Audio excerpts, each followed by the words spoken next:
Most people don't realize this, but a big part of our emotional pain doesn't come from love itself. It comes from holding on too tightly.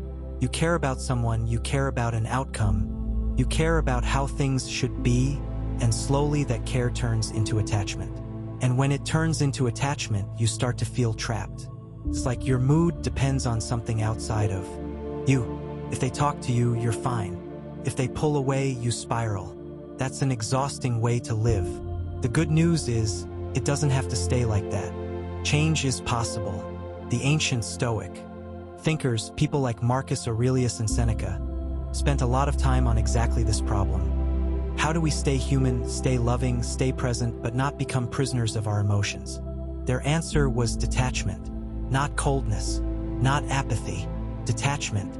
Detachment in this sense doesn't mean you stop loving people or stop caring about your life.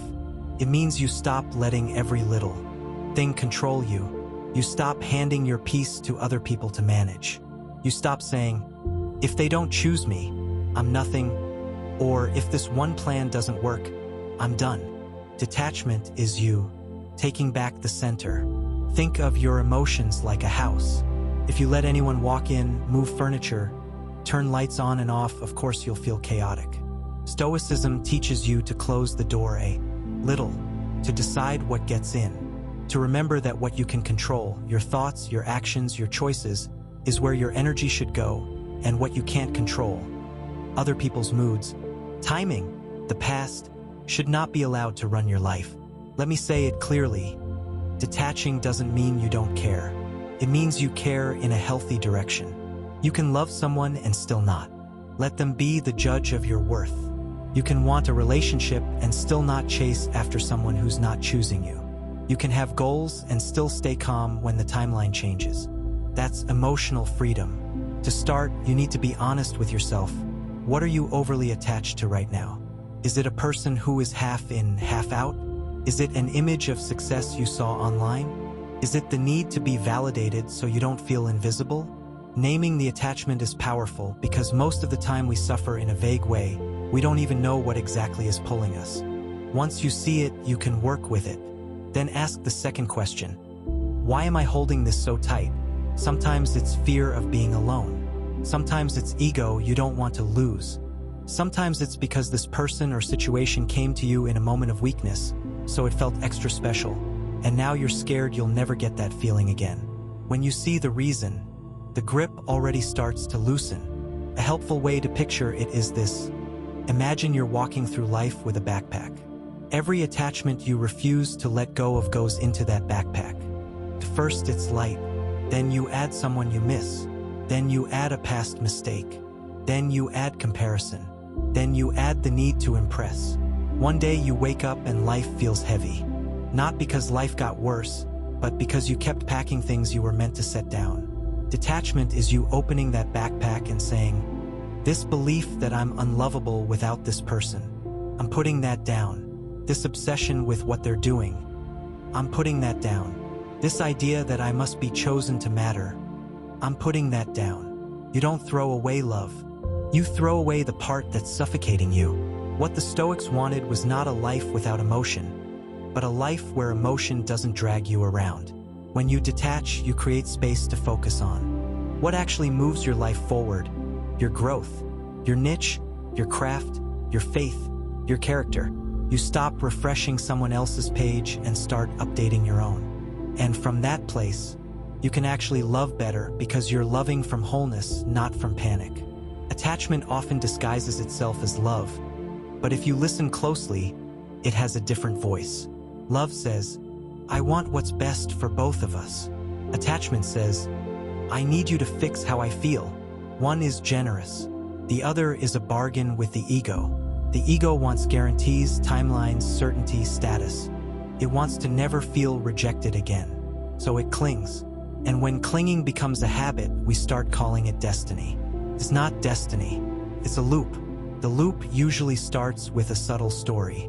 This person is special in a way I'll never find again. Maybe they were kind to you at a time when you were fragile. Maybe they understood a part of you others ignored. Maybe they walked into your life right when you thought the door was closed. The timing felt magical, so the mind labeled it as fate. From there, the ego built a temple. You placed them on the altar. You started to worship a version of them you created. And then every silence, every delay, every mixed signal felt like a crisis of faith. If that sounds harsh, it's okay. Most of us learn this the slow way. You're not broken for caring deeply. You're human. But being human doesn't mean we have to be hypnotized by our own narrative. We can step back and ask a more honest question. If I remove the story and only keep the facts, do I still need to cling this tightly? If I see them as a person, not a symbol, not a cure, not a fairy tale ending, can I still respect my boundaries? The answer to that question usually tells you whether you're loving or bargaining. Comparison makes the bargain worse. You scroll, you watch, you measure. Their life looks easy. Their relationship looks effortless. Their brand is growing. Their niche is exploding. And the ego whispers, you're behind. Hold on to what you have. Don't let go or you'll have nothing. That's scarcity talking. Scarcity keeps you addicted to crumbs because it convinces you a meal is impossible. Scarcity makes you overlook red flags, minimize your standards, and call chaos passion.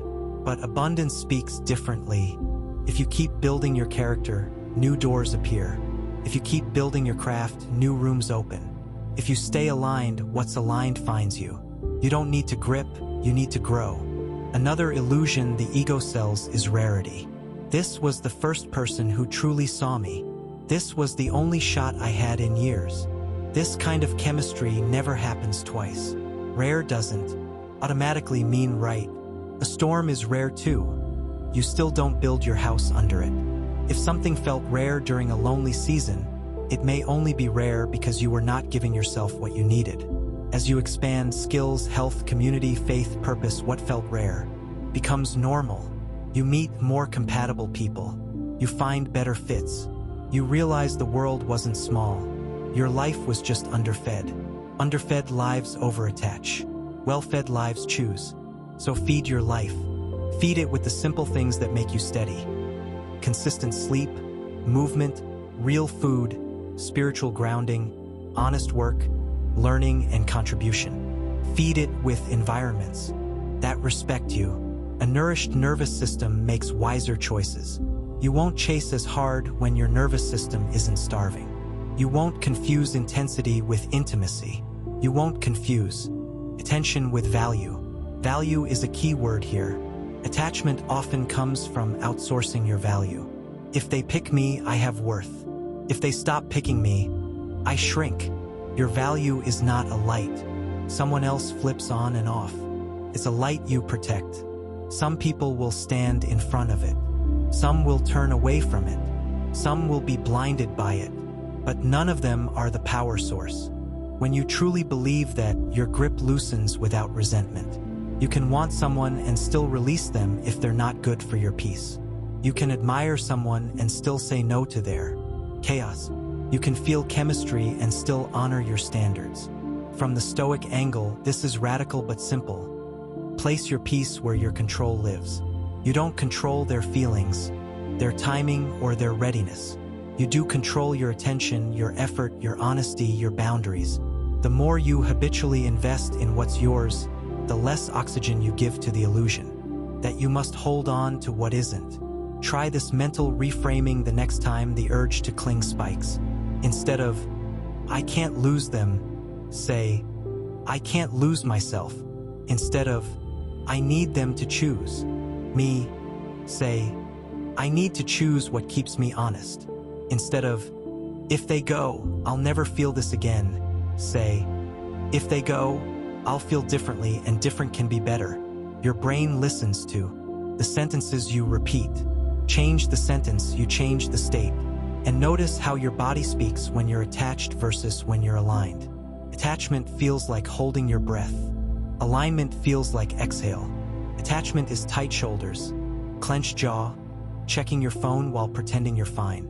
Alignment is steady posture, slow breath, doing what you promised yourself. You do whether or not they text. Your body knows. Let it help you decide. You don't have to hate anyone to let go. You don't have to rewrite history, pretend it meant nothing, or turn cold. You can say, what we had mattered, and I'm still choosing a life where I matter too. You can bless what you learned and still bless your distance. That's not being heartless.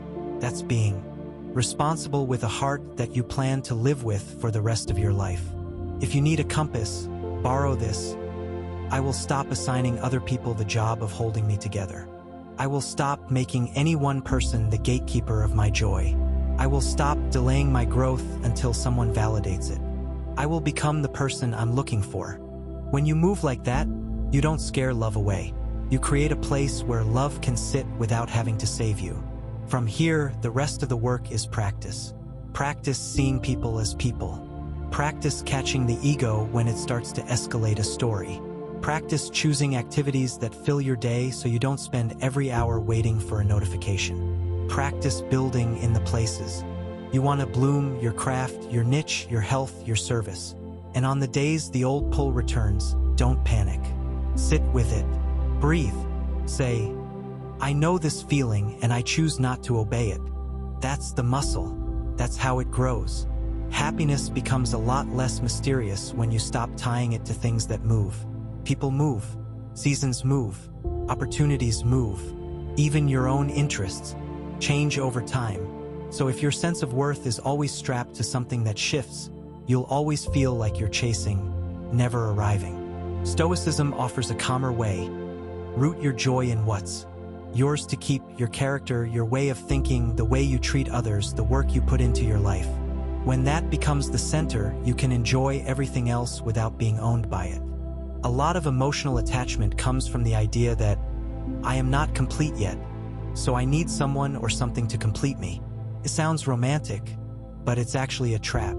Because if you believe you're incomplete, you will tolerate almost anything just to not feel empty. You will wait for texts that never come. You will replay memories that are done. You will beg for attention that was supposed to be freely given. You will apply for things that don't fit you. You'll stay where you've outgrown. That's expensive. You pay for it with time, peace, and self-respect. But what if you flipped it? What if the starting point wasn't, I am missing a piece, but I am a work in progress that is already worthy? Suddenly, detachment makes more sense. You're not letting go because you're cold. You're letting go because you refuse to make your whole life about one person, one outcome, one version of yourself. You refuse to shrink your entire future to fit in someone else's present. You refuse to make your value fluctuate just because someone else can't see it today.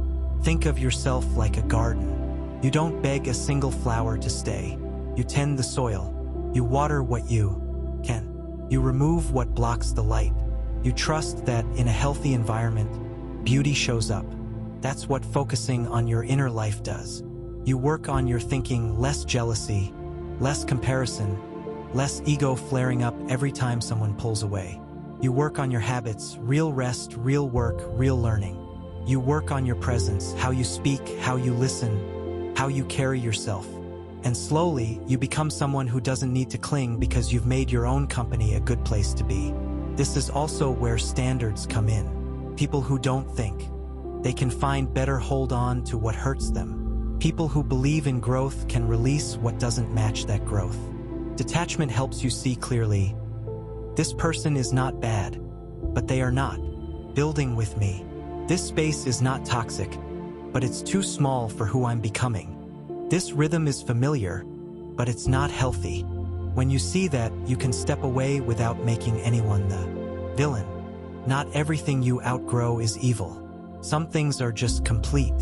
And grown people know how to close a chapter without burning the book. Notice how this way of living actually makes love more beautiful. When you don't demand that a relationship proves your worth, you can enjoy the relationship for what it is. When you don't make your partner your entire emotional oxygen, you can breathe together instead of suffocating each other.